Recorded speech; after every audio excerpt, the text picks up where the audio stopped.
Well, today's the day. Drop-side cribs are no longer allowed to be sold in stores, online, even at neighborhood yard sales. The federal ban on the cribs, which have been blamed in the deaths of several dozen children, starts today. And joining me live right here at the live desk, Jennifer Hoekstra with the Safe Kids Coalition. Thank you for joining us today once again. Let's talk a little bit about this ban. It's been going, they've been talking about it for a while. Now the ban goes into effect. Right. The new standards were set in December of 2010. Yeah. So they've given people a long time to really come to with these standards. But today's the day. You know, now we are not going to have unsafe cribs on the market. It's tough. The history about that is that they have caused more deaths with infants through suffocation? Yes. Okay. Yes. The drop side cribs specifically are the ones that we started with all of the trouble. Those sides fall when they're not supposed to. Kids get too close to the mattress and it comes down. So suffocation is a very likely cause of death in those situations. So what surprises me about this is that the daycares do not have to comply. They're not going to sell any more of them.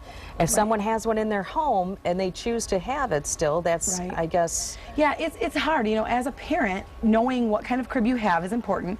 I would always recommend that you go to the cpsc.gov website and check to see your recalls, because you can still possibly use a crib that you've had from before, but you do want to make sure it's a safe crib. Of course. Daycare situations, you know, those get tough, but we want to make sure our kids are sleeping in safe environments. So it's really up to the daycare doesn't have to comply until like quite some time, isn't December. it? Yeah, December like of this year. Almost a year. Yeah, right. Well, not quite a year, but yeah, half a year or so. But they still have to put that into place and get rid of those cribs, but they have time to do that if they haven't already. Right, absolutely.